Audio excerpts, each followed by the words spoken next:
दोस्तों अब आज के बाद कहीं भी किसी भी दुकान पर, मार्केट में, बाजार में कोई भी सामान खरीदने जाने से पहले आप ये वीडियो जरूर देखकर जाना, क्योंकि आज आपको पता होगा हमारे देश का बजट जारी हुआ और इस बजट के बाद क्या सस्ता क्या महंगा हुआ है आपको जरूर जान लेना चाहिए, ताकि कोई दुकानदार व्यापारी आपको ठग ना पाए। राइट, तो चलिए देखते हैं फटाफट से। देखिए आज की बजट की घोषणाओं के बाद हमारे देश में कैंसर की 17 तरह की दवाइयां सस्ती होगी। ईवी यानी इलेक्ट्रिक व्हीकल, इलेक्ट्रिक गाड़ियां, सोलर पैनल, इन चीजों के दाम घटेंगे। हालांकि शराब महंगी हो सकती है और ऑनलाइन स्टॉक मार्केट में ट्रेडिंग करने पर भी टैक्स बढ़ चुका है। तो आज वित्त मंत्री निर्मला सीतारमण की बजट की सभी घोषणाओं का आम आदमी की, आपकी जेब पर सीधा क्या असर पड़ने वाला है, क्योंकि बजट के बाद क्या सस्ता क्या महंगा हुआ है। जाहिर सी बात है इन फैसलों से एक आम आदमी की जेब के खर्चे पर असर पड़ेगा। तो सबसे पहले तो इस टेबल में देख लीजिए कि क्या क्या चीजें सस्ती महंगी हुई है, फिर अपन जानते हैं कि आखिर किन किन चीजों पर कितना टैक्स घटाया और ये चीजें कितनी सस्ती महंगी होगी। समझ रहे हो? तो सस्ता में क्या क्या चीजें सस्ती होगी? जो खेल कूद के सामान है, स्पोर्ट्स को बढ़ावा देने के लिए इन चीजों को सरकार ने बजट में सस्ता किया है। कैंसर जैसी गंभीर बीमारियों का इलाज कराना अब सस्ता होगा। बीड़ी पर टैक्स घटा है। लेदर के प्रोडक्ट सस्ते होंगे, लेदर के जूते, लेदर के बैग वगैरह ये सस्ते होंगे। मोबाइल फोन सस्ते होंगे। इलेक्ट्रिक व्हीकल की बैटरियां सस्ती होगी, तो जाहिर सी बात है इससे इलेक्ट्रिक गाड़ियां भी सस्ती होगी। बायोगैस मिक्स्ड सीएनजी भी सस्ती होगी। माइक्रोवेव ओवन सस्ता होगा। सोलर पैनल से जुड़े सामान सस्ते होंगे और कपड़े वगैरह आपके लिए dress, pant, shirt, T shirt, jeans, ये चीजें भी सस्ती हुई हैं। महंगा क्या क्या हुआ तो देखिए आप, शराब, दारू, गुटखा, सिगरेट, तंबाकू प्रोडक्ट्स महंगे हुए हैं। स्क्रैप से जुड़े सामान महंगे हुए हैं। खनिज, माइनिंग से जुड़ी चीजें महंगी हुई हैं और फ्यूचर ऑप्शन ट्रेडिंग महंगी होगी। इस पर सरकार ने टैक्स बढ़ाया है। तो अब ये चीजें कितनी महंगी, कितनी सस्ती होगी और किन किन चीजों पर कितने टैक्स में कटौती और बढ़ोतरी की गई है, आइए ये भी डिटेल्स देख लेते हैं फटाफट से। सबसे पहला देखिए, कैंसर की दवाइयां सस्ती होगी। इसके अलावा 17 तरह की लाइफ सेविंग ड्रग्स पर कस्टम ड्यूटी को भी सरकार ने खत्म कर दिया है, बिल्कुल जीरो कर दिया है। तो 17 कैंसर दवाइयां सस्ती होगी। कैंसर का इलाज कराना सस्ता होगा और दुर्लभ बीमारियां, जो गंभीर बीमारियां हैं, बाहर से, विदेशों से मंगाई जाने वाली दवाओं और स्पेशल फूड पर भी अब कोई टैक्स नहीं लगेगा। तो इससे उन परिवारों को बड़ी आर्थिक मदद मिलेगी जो इलाज के लिए महंगी विदेशी दवाओं पर निर्भर हैं। दूसरा, माइक्रोवेव और ओवन वगैरह ये सस्ते होंगे। इन चीजों के पुर्जों पर ड्यूटी घटाई गई है और इन चीजों के मैन्युफैक्चरिंग, निर्माण में घरेलू मैन्युफैक्चरिंग को बढ़ावा दिया जाएगा। सरकार ने बजट में ये भी फोकस रखा है। खास करके इलेक्ट्रॉनिक सेक्टर में कुछ अहम बदलाव किए हैं। अब माइक्रोवेव ओवन बनाने में इस्तेमाल होने वाले खास पार्ट्स पर कस्टम ड्यूटी बिल्कुल कम कर दी गई है। तो इससे आने वाले दिनों में माइक्रोवेव की कीमतें कम हो सकती हैं। कुल मिलाकर इसके पीछे सरकार का लक्ष्य है कि भारत कंज्यूमर इलेक्ट्रॉनिक्स के मामले में दुनिया का हब बने। अच्छा, तीसरा पॉइंट देखिए, ईवी बैटरी और सोलर पैनल भी सस्ते होंगे, क्योंकि इन चीजों को बनाने में इस्तेमाल होने वाला कच्चा माल भी अब सरकार ने बिल्कुल टैक्स फ्री कर दिया है। एनर्जी ट्रांजैक्शंस को देखते हुए सरकार ने जो लिथियम आयन बैटरी आती हैं इलेक्ट्रिक गाड़ियों में, इन बैटरियों को बनाने वाली मशीनों पर मिलने वाली टैक्स छूट का दायरा बढ़ा दिया है। ठीक है, तो इससे अब बैटरी एनर्जी स्टोरेज सिस्टम के लिए इस्तेमाल होने वाले सामान पर भी ड्यूटी नहीं लगेगी। वहीं सोलर ग्लास बनाने में इस्तेमाल होने वाले सोडियम एंटीमोनेट पर भी ड्यूटी हटा दी गई है। तो इससे भी हमारे देश में सोलर पैनल बनाना सस्ता होगा। तो ग्रीन एनर्जी को बढ़ावा मिलेगा और ज्यादा से ज्यादा सोलर प्लेट्स का इस्तेमाल होगा हमारे देश में, है ना। अच्छा, इसके अलावा अब देखिए, जूते, कपड़े भी सस्ते हो सकते हैं, क्योंकि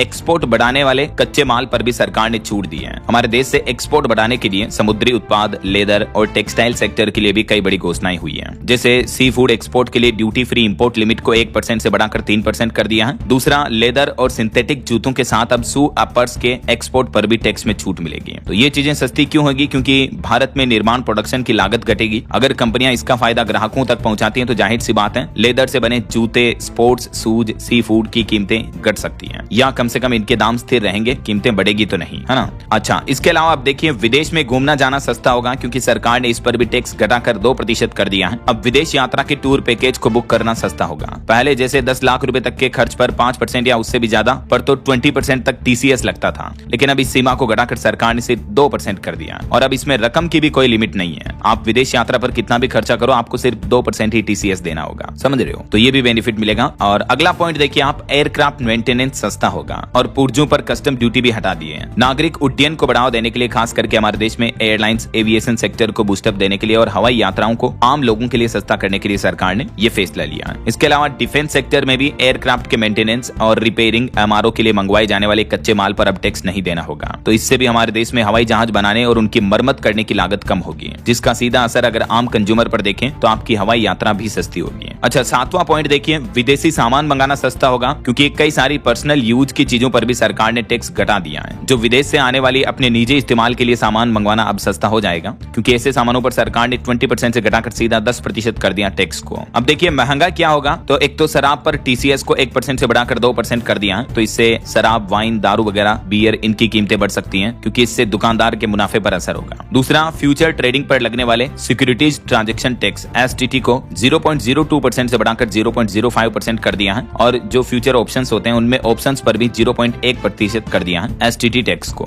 एसटीटी ऐसा टैक्स होता है जो आपके हर सौदे, जैसे फ्यूचर ऑप्शंस में आप जो भी लॉट्स खरीदते बेचते हो तो उस पर ये टैक्स लगता है। तो टैक्स दरें बढ़ने से अब आपको एक ही ट्रांजैक्शन के लिए पहले के मुकाबले ज्यादा पैसे चुकाने होंगे। तो जो लोग ऑनलाइन स्टॉक मार्केट में ट्रेडिंग वगैरह करते हैं उनको जाहिर सी बात है ट्रांजैक्शन फीस ज्यादा देनी पड़ेगी अब, है ना। तो ये तो अपन ने ज्यादातर चीजों की लिस्ट देखी कि बजट में आखिर क्या सस्ता क्या महंगा हुआ है। और भी इन पॉइंट्स के हाईलाइट्स आप देख सकते हैं। समुद्री खाद्य उत्पाद, जूतों के ऊपरी हिस्से, चमड़े और वस्त्र परिधानों में छूट मिलेगी। न्यूक्लियर परियोजनाओं के लिए जरूरी वस्तुओं के आयात पर भी छूट रहेगी। कुछ अहम खनिजों की प्रोसेसिंग के लिए जरूरी वस्तुओं के आयात पर भी छूट मिलेगी। बायोगैस मिश्रित सीएनजी पर छूट मिलेगी। एयरक्राफ्ट विनिर्माण, तेंदुपत्ता पर छूट दी गई है, तो इससे बीड़ी सस्ती होगी। शिक्षा और चिकित्सा जरूरतों के लिए रेमिटेंस यानी जो बाहर से भेजे जाने वाली पैसों की रकम है उस पर टीसीएस को 5% से घटाकर 2% पर लाने का प्रस्ताव भी बजट में रखा है। वहीं रक्षा क्षेत्र में डिफेंस में विमान के पुर्जे वगैरह पर भी मूल सीमा में छूट मिलेगी। माइक्रोवेव ओवन, निजी उपयोग के लिए विदेशी वस्तुओं का आयात और कैंसर जैसी गंभीर बीमारियों की दवाइयां भी सस्ती होगी, है ना। क्या महंगा होगा, तो शराब मैंने आपको बताया। इसके अलावा कबाड़ पर भी टीसीएस को 1% से बढ़ाकर 2% कर दिया, यानी जो स्क्रैप होता है कबाड़ महंगा होगा। खनिजों खास करके कोयले और लोहा अयस्कों पर टीसीएस को 1% से बढ़ाकर 2% किया गया, तो ये चीजें महंगी होगी। इसके अलावा आयकर में यानी इनकम टैक्स भरते समय अब अगर आप गलत जानकारी देते हो तो टैक्स की राशि का 100% जुर्माना लगेगा। तो इनकम टैक्स में गड़बड़ी करने वालों को अब ज्यादा नुकसान होगा। जैसे आपके पास कोई चल संपत्ति है उसका आप खुलासा नहीं करते हो तो भी जुर्माना लगेगा। तो ये सब कुछ चीजें अब महंगी होगी, है ना।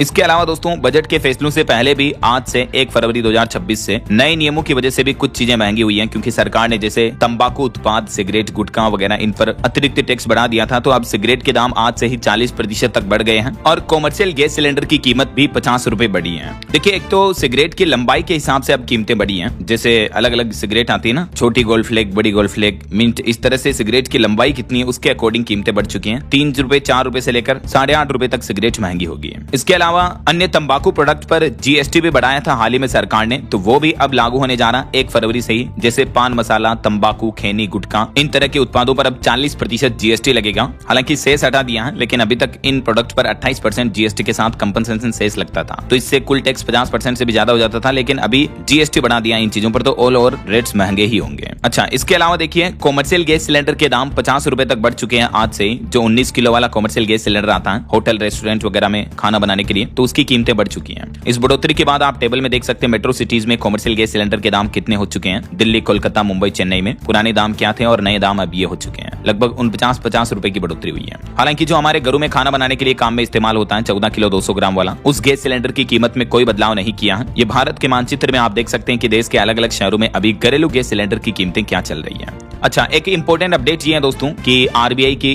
एमपीसी की मीटिंग भी होनी है 4 से 6 फरवरी तक। तो रिपोर्ट ये आ रही कि इस मीटिंग में भी रिजर्व बैंक 0.25% तक रेपो रेट यानी ब्याज दरों में और कटौती कर सकता है। वैसे पिछले साल 2025 में काफी ज्यादा रेपो रेट में कटौती हुई थी, तो अगर इस बार भी ये एमपीसी मीटिंग में रेपो रेट में कटौती होती है तो बैंक लोन लेना वगैरह सस्ता हो सकता है। ठीक है, पिछले साल फरवरी से लेकर दिसंबर तक 4 बार रेपो रेट की दरें घट चुकी है, ये डेटा आप देख सकते हैं। अच्छा, अगला अपडेट है एविएशन फ्यूल के दाम घटे हैं, तो इससे भी आपका हवाई टिकट सस्ता हो सकता है। फरवरी में हवाई यात्रा करने वालों को राहत मिलने की उम्मीद है क्योंकि तेल कंपनियों ने जो हवाई जहाज में भरने वाला फ्यूल ईंधन होता है उसकी कीमतों में तकरीबन 1000 रुपए की कटौती की है। जैसे देख सकते हैं आप दिल्ली वगैरह में इसके दाम क्या होंगे। अच्छा, अगला अपडेट ये है कि संपत्ति बेचने खरीदने के लिए भी अब आधार ऑथेंटिकेशन जरूरी होगा। उत्तर प्रदेश और कर्नाटक सरकार ने हाल ही में 1 तारीख से यह नया नियम लागू कर दिया। अब किसी भी तरह की जमीन, प्लॉट, प्रॉपर्टी, संपत्ति, मकान, दुकान, इनकी रजिस्ट्री के लिए गवाहों का भी आधार ऑथेंटिकेशन अनिवार्य होगा। खरीदार और विक्रेता बेचने वाले लेने वाले का तो जरूरी होगा ही, बाकी गवाहों को भी अब सब रजिस्ट्रार ऑफिस में मौजूद बायोमेट्रिक मशीन पर अपनी पहचान यानी फिंगरप्रिंट या फेस वेरिफिकेशन कराना होगा। तो इससे जमीन की खरीद बिक्री में होने वाले फर्जीवाड़े, बेनामी संपत्तियों वगैरह पर लगाम लगेगी। बाकी वैसे और भी 1 फरवरी से कई सारे नए नियम लागू हुए हैं, जैसे फास्टैग यूजर्स को अब केवाईवी वेरिफिकेशन की जरूरत भी नहीं होगी। और भी डिटेल नए नियमों की